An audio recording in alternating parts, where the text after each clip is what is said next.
Hello and welcome to Life is Feudal, Forest Village. We managed to make a bit of progress on Village 2. I've managed to get some terraforming over here, so that should be wide enough to be able to build a farm. We've managed to, well, almost, and I mean almost, we've got a barn ready. Because the plan is to have another couple of farms in front of here. And then I want to progress onto that side to start putting in pastures, because we really need meat. We're doing okay. Since we've introduced things like an extra pastures over in Village 1, the meat supply's been going back up again, but it really makes sense to get some meat over here. But trouble is, it means I'd have to have pasture and either a hay farm or an oat farm, depending on the type of pasture that I build. So yeah, it's a bit more tricky, and it's also going to need a lot of terraforming, and I just don't have the people. There's a lot of like teenagers coming through the system, but that's going to take a while, I think, before these lot filter through. But I think what I'm going to have to really focus on is trying to get some tweaks into this system to try and improve it, because last time I was having a look at like a problem in the clothing supply. There was a lot of hide over here. I was under the impression that these tailors were just born idle, to be honest. I've gotten them. That's about as efficient as they'll get, because we've done all the research, and I was seriously thinking it's just taking so long for them to actually to make things, and that was the problem. And it wasn't. There was a bottleneck, because all of the hide was pretty much just sitting over here in a barn. So just introducing just a simple change where I've got this caravan picks up all of the hide here, brings it over to this barn here, then this caravan brings it over to this barn, then this caravan takes it over to this barn. We've now started producing a lot more clothing, so it's just little tweaks like that. You can see we're actually into the fall. It's -3 already, so we're not even into late fall, let alone early winter. So the crops are being killed off pretty quickly, a lot earlier, so we won't have getting that much in. But we've got plenty of like vegetables, plenty of plenty of fruit. So I'm not too fussed about that. But we've got things like people starving to death. So I think it's a case of I need to try and find a way to balance where the resources are. So I'm gonna have to have a look around in the barns, for instance. Over here, that barn there is that one there. There's a lot of vegetables, but there's no fruit, there's no meat, no fish. Although in fairness, we've hardly got any fish, and I really need to sort that out. Now, if we have a bit of a look around, so there's plenty of a meat industry around here, so there should be some meat around here somewhere. Nope. Where's all the meat gone? Okay, so we've got a lot of meat here. If you think, there's only that one house there, so they're not going to need it all. So it makes sense to get somebody to transfer the meat from here over to there, save anybody who lives here going all the way over here to get it. And it's that wandering around during the winter that's the biggest problem, or at least that's where it's going to be, I'd imagine. Because if somebody's got to travel quite a distance and then travel another long distance to get back home, they'll either starve to death or they'll freeze to death. So I might be able to do something about the food, but I'm not so sure about the clothing, because I'm starting to notice actually we're not doing so well on the wool mind or the flax. We've got I've got at least 2 flax farms that I know of. We've got 3 flax farms, but they can't cope with the demand. So these are other things I'm gonna have to think about. That's the only that's the only sheep farm we've got, so we obviously need more more sheep, but kind of running out of space over here, to be honest, to try and fit anything more. Well, I think what I'm going to do is, because we've managed to get quite a few new clothes made, and we've hardly got anybody in the population anyway, there's not a great deal I can do at the moment until these people start coming through into the system and get into the labour force. So I'm just going to play this out off camera. I'm going to have a look around the various barns and see if there's anywhere I can sort of like tweak things, add new routes to try and balance out the resources to try and help with the starvation problem. but it's going to take a while, I can tell. You know, I wouldn't be surprised if I end up losing more people during the winter to hypothermia or starvation. So yeah, it could be a while. And I can see if that happens, if more people die, I'm gonna have to start cutting back on all these jobs. I mean, the apiary, for instance, the bakeries as well. I get the impression I'm probably gonna have to start really going back to the basics of just, you know, fish, meat, fruit, and vegetables maybe. At some point, I can see myself having to open this back up and let everybody eat the eggs. I mean, that definitely helps over time.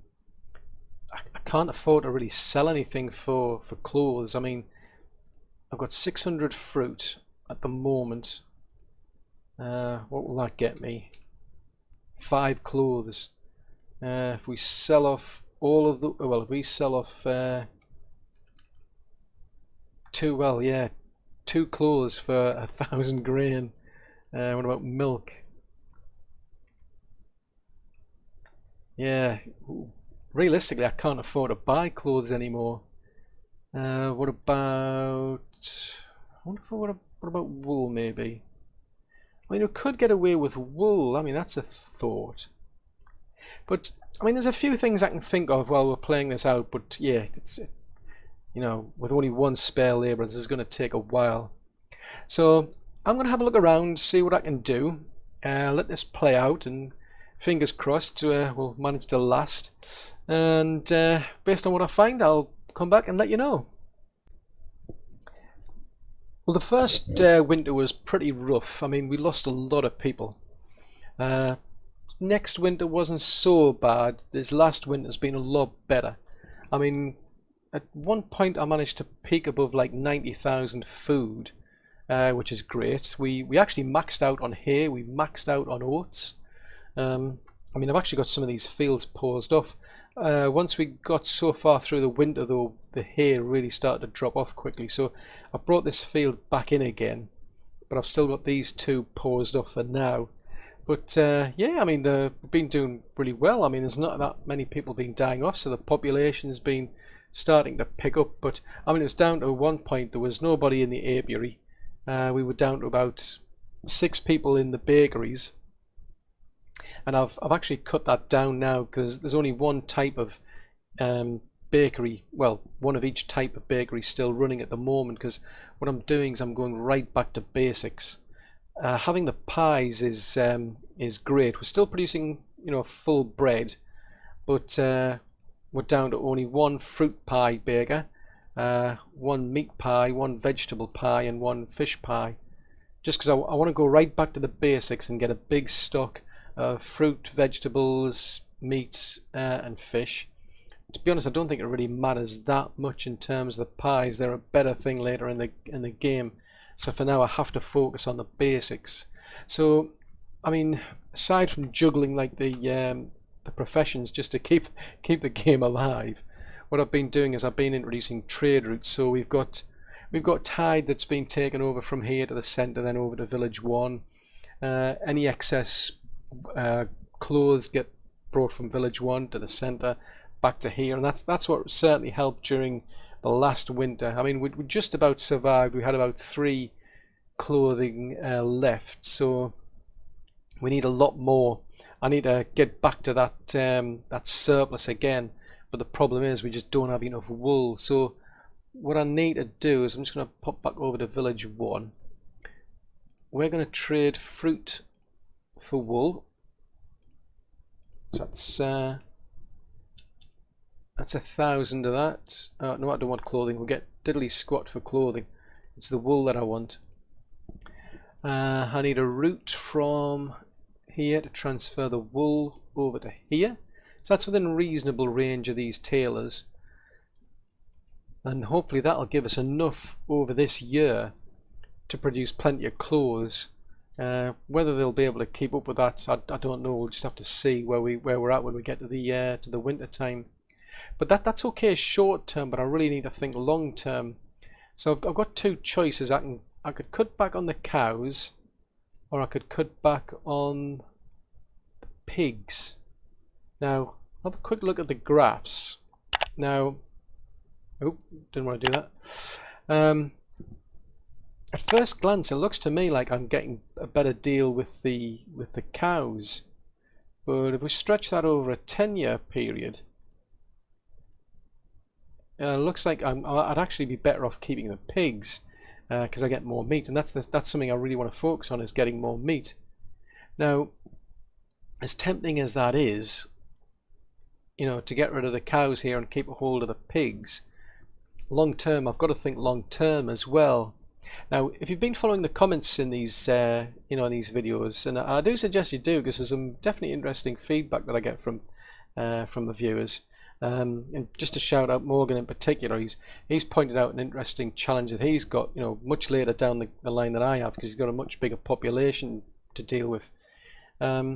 Hide's going to become a big problem, because as I expand further out into this land, there's going to be less and less space for the wild animals. So how do you address that? One way is that there is a mod available that allows you to basically get hide from cows, so that's something I'm going to have to think about. So as tempting as it is to keep the pigs, I'm actually going to get rid of them and keep the cows. Now, the problem is I can't get rid of that now. I've got to clear out all of the pigs first, then we can deconstruct this, and then I can put a sheep pen in here. Now, for the sheep, I'm going to need more hay, which means I don't need as many oats. Now, there is an oat farm over here. Now, what I could do, and I'm going to do actually, is I'm going to swap that over to make flax, because I reckon I'm going to need a lot more flax as well. So we're producing more flax. This grass field over here, I'm going to unpause that one, and we're going to introduce some more grass, and then more, you know, more straw back into the, or hay back into the system. So hopefully I've, you know, fixed a couple of things there. That just leaves that oat farm just sitting around doing nothing for now. If I do need more hay, I can introduce that. But I'm pretty sure we've saved a lot of oats by getting rid of this this pig farm. Now, aside from, you know, shuffling around some trade routes or caravan routes, I mean I've got, for instance, over here we've got more meat, we've got more fruit over here, for instance, in this barn, just by adding in some trade routes.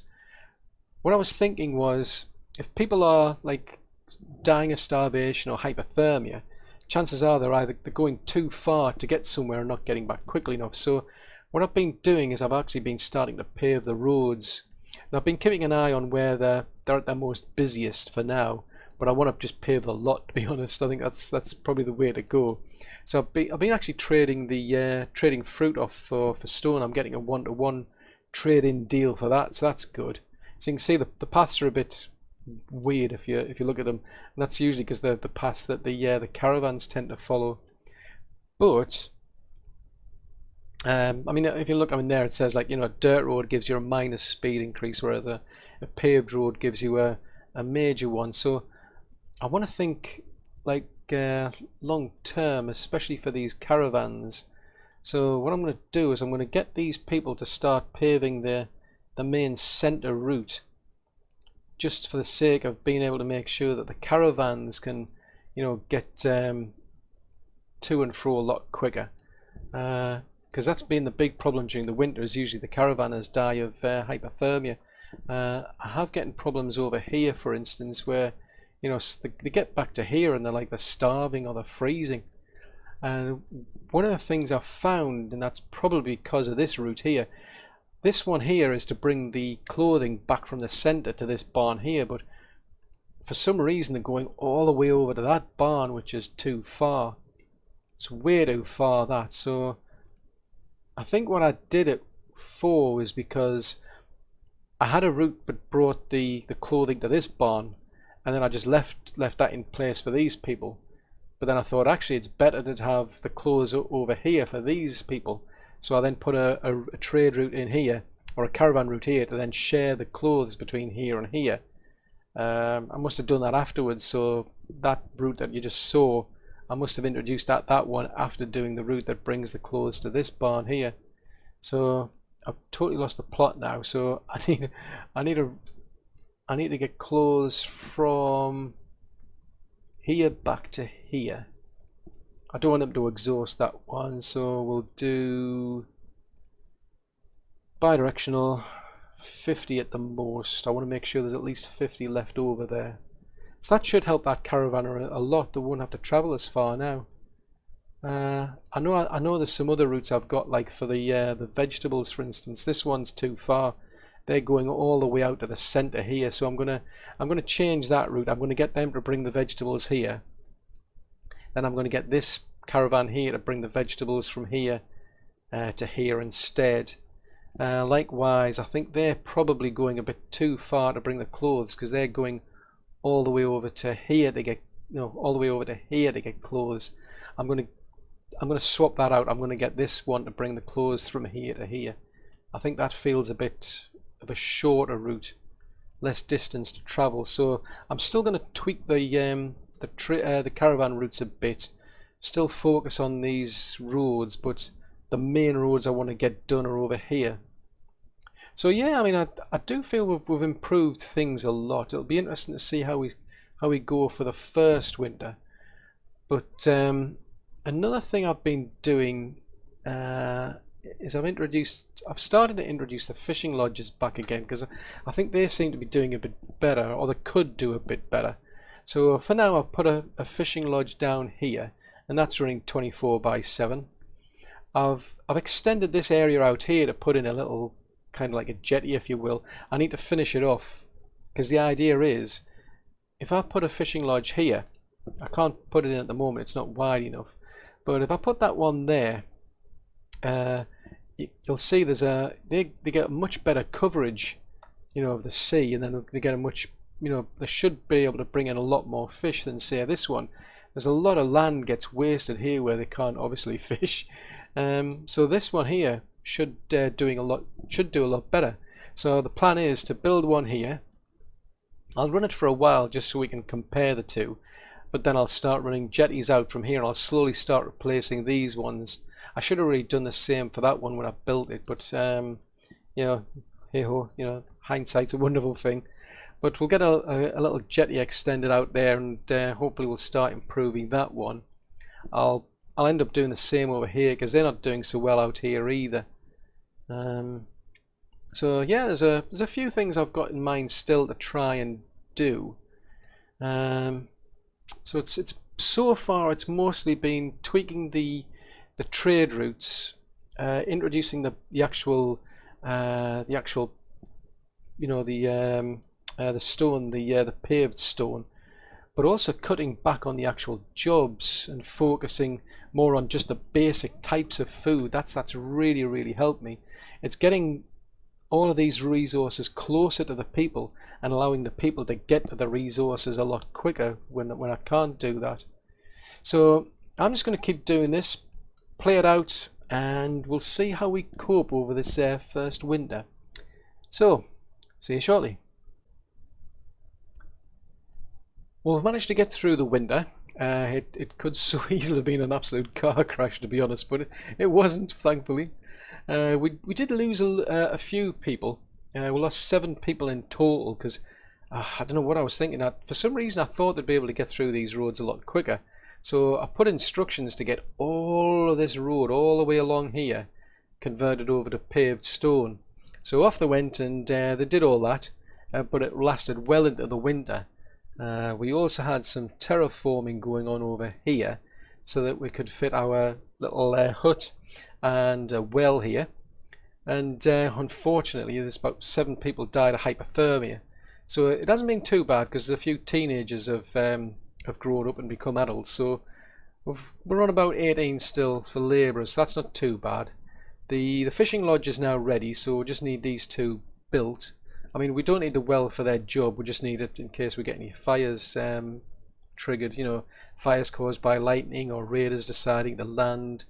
But in theory, what we should be getting is these people will now, they're much closer to where they'll be living, and then it's a case of if they need anything to eat, right next door. If they need to get warmed up, they're right next door. You only have to venture out into the main village to go and get food and bring it back to the house. Firewood as well, they'll be able to bring that back every now and again, so hopefully they should be fine and start producing a lot more fish. But I'm really pleased we've now got that road completed now. I mean, there's a little bit of a section there because this healer shop could have been a bit further back, to be honest. It's causing a bit of a problem there. It's not quite flat, but I'm not too bothered because this is all temporary anyway. Once we've cleared this lot out, we'll sort that out. And there's a little section down there that got missed, so I've got an instruction in to do that. Now let's think. So actually that's not too bad now that I think about it, because I've put 2 people into the fishing, so that's 20 out of, I think we were at about 21 last year. But clothes wise we're up to 22, so that's good. So that's better than the 3 we started off with. So in theory we should start to see more and more clothes coming through, and then once we get that bigger surplus, we'll start to see clothes getting fed back to here. That should help the people that live over here as well. Let's think. We did hit a cap on here. Now that's dropped back down to about 4,000 because of the winter. Be interesting to see what happens to the oats. I'm not too concerned about it at the moment, but I'll keep an eye on it. Hide, I don't know if we're going to see that go up. I suspect it'll fall. For now, what I can do to get away with it, I can just buy hide at the market, which I really need to keep that open just as a reminder. So I could trade like grain for hide. I could trade in the milk. I could trade in what was it, fruit as well. So not too bad. I'm not too concerned about that. So I think what I'm going to do is I want to start to focus while that's getting built over there. I really want to focus on getting some terraforming done. The concern is if there's anybody over here isn't busy, you know, they've got a job and they hit their cap or whatever, they're just not busy, they'll come out here to do terraforming. If there's any labourers over there, living over there, they'll come out here to do it. So what I want to do is I want to put the order in, but I want to limit the number of people that will actually work on there. I don't know if there's like a precedence, maybe like labourers first. So hopefully that's the way it works, because what I'm thinking of doing is I'm going to increase the housing capacity here. I've got 2 labourers over here at the minute. I'm going to increase that up to the maximum, which is 18. So that means we should get another 8 labourers coming out here to live. They'll then get allocated to this job here if I limit it to 10 people. To stop the population going up, I'm going to look around and see where those labourers currently are living, and I'm going to reduce the capacity where they're living at the moment. I'm just having a quick look around because they could be anywhere, to be honest. There's like 1 living over there.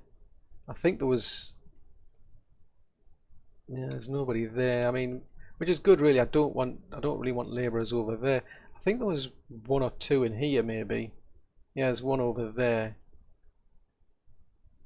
Yeah, there's a couple in there. So I mean, I can just go around the houses, find out where the labourers are, force them out.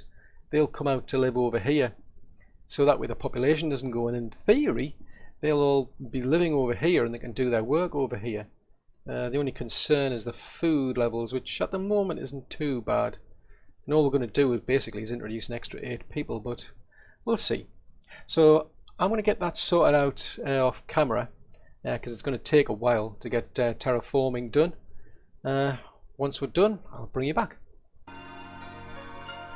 So we're now into the spring of year 200 and we've just finished off doing some terraforming, and I'm going to obviously have to do a lot more because I've put this foundation down for a farm, and there's definitely not enough space to start putting in the meat pastures, or I'm going to do cattle pastures. Just because I want to be able to start producing more hide at some point if I introduce that mod at a later date. So the plan is to put some cattle pastures in there, but I'm going to definitely need more room. Now it's kind of a bit of a mixed bag because I went to a lot of trouble to get labourers over here. The expectation was I'd have this terraforming order in here I'd cap it at 10 people, enough for the labourers and possibly a builder to do. They'd then go and do that work, and everything be all tickety-boo, no problems, but it didn't quite work out that way. There's two phases, I'd say, to the terraforming. There's the clearing instruction where they'll chop down the trees, for instance, and then they'll take that over to the warehouse. So basically they clear the area out, so that's phase 1. And then in phase 2 the actual terraforming gets done. Now I don't know why, but in phase 1, I mean it was the spring that this all got started in, but I was getting people like farmers and gardeners coming out here from village 1 doing that work, because there was 3 people starved to death during phase 1, and as soon as that started happening, I came and I actually went through all the different professions, all the different people, to see, you know, what sort of jobs they did. And it really surprised me, because I had like these labourers and builders already ready to go, and for some strange reason they weren't the ones doing the work. So I paused it off, thinking, well, maybe it's just a case of they weren't busy at the time. I mean, it's spring, they should have been in the fields, in the orchards. I mean, I know one of them was a beekeeper. They should have all been doing their work. I just couldn't think of a reason why they weren't, unless there was some like priority maybe over, you know, resource gathering or something. But whatever the reason was, I paused the instruction off. The plan was, well, let them go back and see if that resolves it. Left the game running for a while, then I resumed the terraforming, but no, it didn't make any difference. I still was getting people coming over from village 1. So I wanted to speed it up, so I increased the cap up to 19, because I had 19 labourers, so a reasonable amount. Fortunately nobody died during phase 2, because then the labourers came out and did that, and as well as the builder, and that went perfectly fine. But the good news is, I've got some kind of improvement when I do terraforming out here. The bad news is, it seems I've just got no control over that first phase, and you've got to do a lot of clearing, you know, in these forest areas before you can start the terraforming. So I'm just going to have to pretty much take it on the chin, I think, to accept that people are going to die during phase 1. I mean, there is a way to get around it with a mod. I could do that, but I want to try and avoid mods as much as I can for now, just to see how far I can push the game on its own.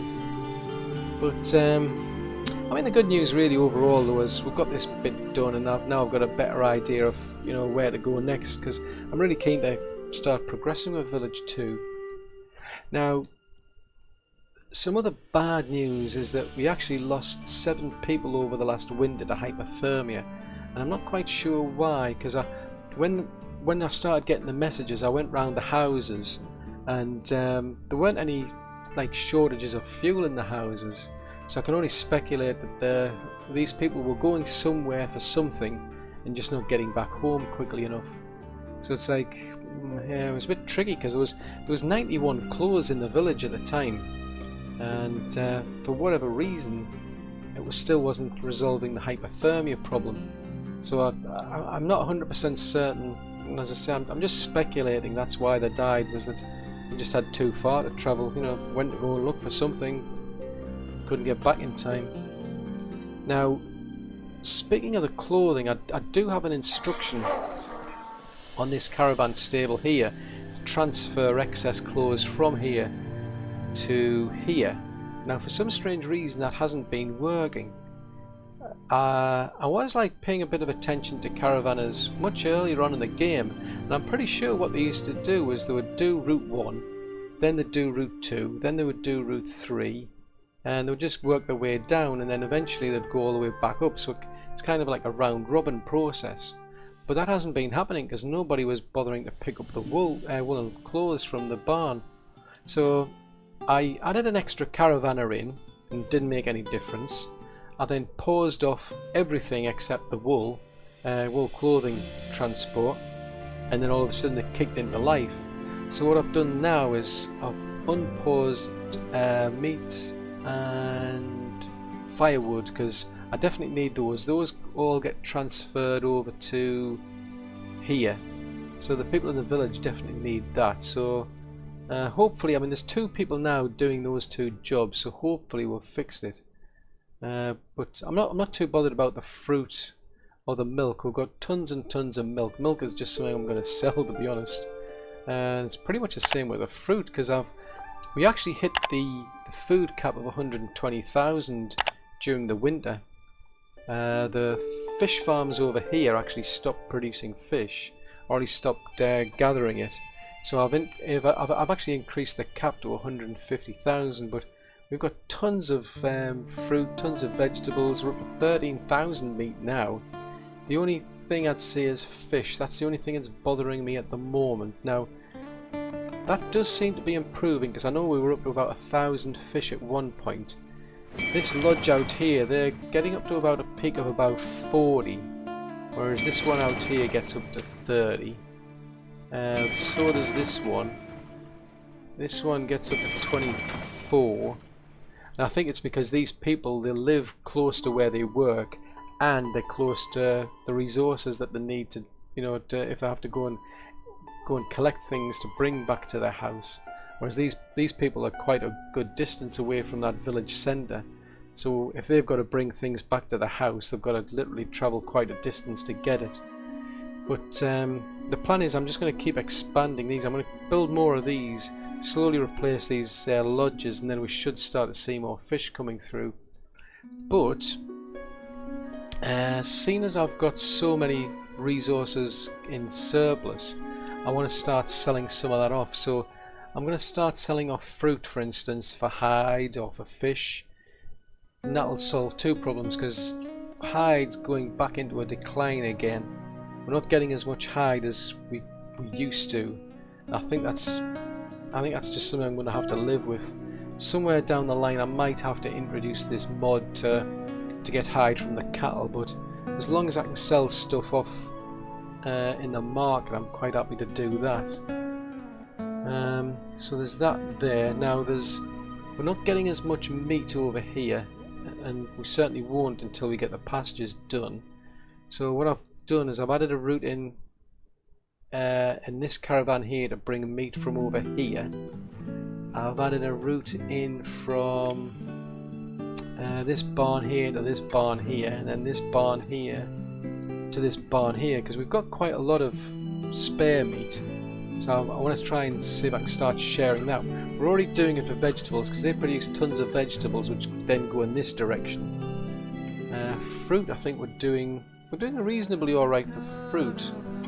In fact, actually, that's a thought. While we're at it, I may as well get them to do the fruit as well. It basically just saves people walking over there to get it. Put that there, actually. And I'll cap that one off at I'll cap that one off at about 1,000. Yeah, that'll do. So then the only real shortage down here is going to be things like the fish.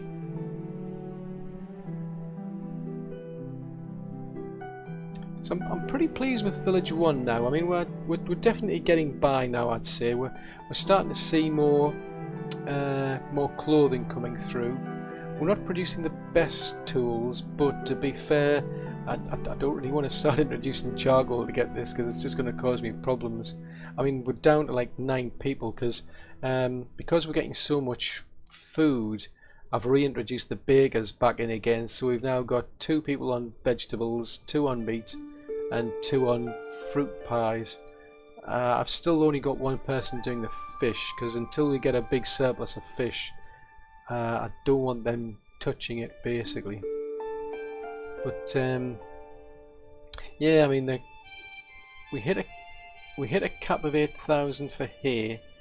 We hit 7,000 for oats, so I don't have to worry about those 2, so we're okay there. So really, I mean, I think as far as Village 1 goes, it's just the hide and the fish, so I'm just going to keep trading it, to be honest. At this stage, just keep trading any excess items I've got for fish and hide, and that should hopefully keep things ticking over. And then in the meantime, I can then just start focusing on Village 2. So that's something we're going to pick up in the next episode. So I do hope you've enjoyed watching this episode. If so, then do please leave a like, because that'll help me out a great deal. If you're new to the channel and you'd like to see more content, then yeah, do please subscribe. Just remember to click the little bell icon though, because then you get notifications for when new content comes out. And if you've got any comments, any suggestions, want to leave any feedback at all, please post that in the comment section below. But until the next episode, thanks very much for watching. Bye!